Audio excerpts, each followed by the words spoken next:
Good morning dear students, class 11th subject Hindi. बेटा आज हम आरोह बाग 1 का फर्स्ट चैप्टर शुरू करेंगे, नमक का दरोगा। आरोह बाग जो आपकी 1 बुक है बेटा, उसका फर्स्ट चैप्टर है नमक का दरोगा, जिसके लेखक का नाम क्या है? प्रेमचंद। सबसे पहले करेंगे बेटा हम प्रेमचंद का लेखक परिचय।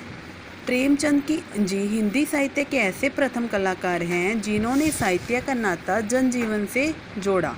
उन्होंने अपने कथा साहित्य को जनजीवन के चित्रण द्वारा सजीव बना दिया। वे जीवन भर आर्थिक अभाव की विषम चक्की में पिसते रहे। वो उनके पास आर्थिक तौर पे वो ज़्यादा अच्छी उनकी स्थिति नहीं थी।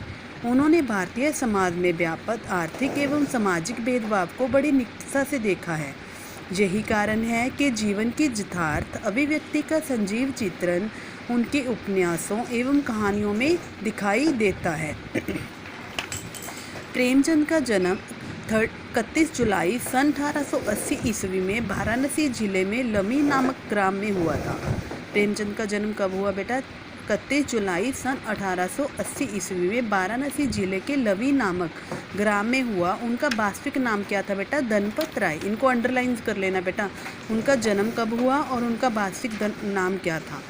रामी व नवाब राय के नाम से उर्दू में लिखते थे। शुरू में वो किसके नाम से लिखते थे? नवाब राय के नाम से उर्दू में लिखते थे।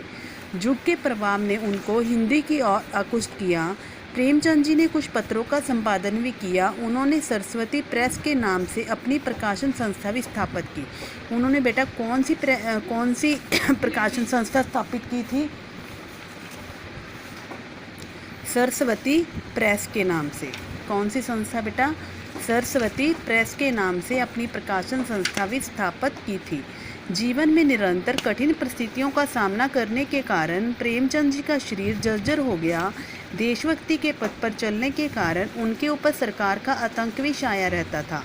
प्रेमचंद जी एक साहसी सैनिक के समान अपने पथ पर बढ़ते रहे। उन्होंने वही लिखा जो उनकी आत्मा ने कहा। वे बम्बई में पटकथा लेखक के रूप में अधिक समय तक कार्य नहीं कर सके क्योंकि उन्हें वहाँ फिल्म निर्माताओं ने इनकी इच्छा के अनुसार लिखना पड़ता था। उन्हें स्वतंत्र लेखन भी पसंद था। निरंतर साहित्य साधना करते हुए 8 अक्टूबर 1936 ईस्वी को उनका स्वर्गवास हो गया। उनकी डेथ कब हुई? 8 अक्टूबर 1936। क्या था बेटा? इन्होंने क्या बताया गया है कि जो बम्बई में वो काम कर रहे थे वो ज़्यादा टाइम काम नहीं कर पाए। क्यों? क्योंकि वहाँ पर क्या था, उनको फिल्म निर्माताओं की जो इच्छा के अनुसार काम करना पड़ता था, परंतु वो अपना स्वतंत्र लिखना, वो अपना खुद का लिखना पसंद करते थे, इसलिए वह वहाँ से ज़्यादा काम नहीं कर पाए। साहित्यिक विशेषताएं। प्रेमचंद की प्रमुख रूप में कथाकार थे। उन्होंने जो भी लिखा वह जनजीवन का मुँह बोलता चित्र है। वे आदर्शमुखी यथार्थवादी कलाकार थे। उन्होंने समाज के सभी वर्गों को अपनी रचनाओं का विषय बनाया। वे निर्धन, पीड़ित, पिछड़े हुए वर्गों के प्रति उनकी विशेषता सहानुभूति थे। उन्होंने शोषक एवं शोषित दोनों वर्गों का सुंदर चित्रण किया है। ग्रामीण चित्रों के चित्रण में प्रेमचंद जी निपुण थे। उनकी रचनाएं कौन कौन सी थी बेटा? उपन्यास कौन कौन थे? पहले वरदान, सेवा सदन, प्रेमाश्रम, रंगभूमि, कायाकल्प, निर्मला प्रतिज्ञा, गबन, कर्मभूमि, गोदान एवं मंगलसूत्र। ये उनके उपन्यास थे बेटा। आपको एमसीक्यूज में भी आ सकता है, कोई भी उपन्यास का नाम पूछ के आपसे पूछ सकते हैं कि ये प्रेमचंद का है या नहीं। और कहानी संग्रह, 400 से कहानियाँ अधिक की रचना की। उनकी प्रसिद्ध कहानियाँ मानसरोवर बागों के 8 भागों में संकलित है। मतलब कि उनकी जो टोटल कहानी है उनको मानसरोवर के 8 भागों में डिवाइड किया गया है।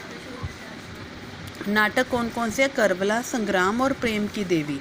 निबंध कौन से? कुछ विचार, विविध प्रसंग। भाषा शैली कौन सी है बेटे? नमक का दरोगा कहानी भाषा शैली की दृष्टि से प्रेमचंद की एक उत्कृष्ट रचना है। भाषा व्यवहारिक, पात्रानुकूल तथा सहज है। कहीं कहीं तत्सम, तद्भव, देशज तथा विदेशी शब्दों का सुंदर वर्णन प्राप्त होता है, जैसे नमक का नया विभाग बना और ईश्वर प्रदत्त वस्तु के व्यवहार करने का निषेध हो गया तो लोग चोरी छिपे हम इसका व्यापार करने लगे। लेखक ने बरकंताजी, जाड़ा, निगाह, चढ़ावा, किवाड़, फुर्सत आदि शब्दों का सहज भाव से प्रयोग किया है। भाषा में पोबारा होना, गोलमाल होना, चलता पुर्जा होना, पाप कटना, ठकुर सुहाती आदि मुहावरों का सटीक प्रयोग हुआ है। कगारे पर का वृक्ष होना, कलवार की अशालता, लहलहाई जैसी लोकोक्तियों ने इसे भाषा सौंदर्यों में चार चार लगा दिए हैं। इसके बाद क्या है बेटा, लेखक की शैली कथात्मक, नाटकीय, वर्णनात्मक और स्वाभाविक है। पंडित अलाउद्दीन जब वंशीधर को रिश्वत लेना चाहते हैं तो उस समय शैली अत्यंत नाटकीय हो जाती है। पंडित घबराकर 2-3 कदम पीछे हट गए, अत्यंत दीनता से बोले, बाबू साहब, ईश्वर के लिए मुझ पर दया कीजिए, मैं 25,000 पर निपटारा करने को तैयार हूँ। असंभव बात है, 30,000 पर किसी तरह भी संभव नहीं। क्या 40,000 पर भी नहीं? 40,000 नहीं, 40 लाख पर भी असंभव है। इस प्रकार कह सकते हैं कि नमक का दरोगा कहानी की भाषा शैली सहज तथा स्वाभाविक है। बेटा आपने ये रीड आउट करना है अच्छे से प्रेमचंद का लेखक परिचय। थैंक यू बेटा, हैव ए नाइस डे।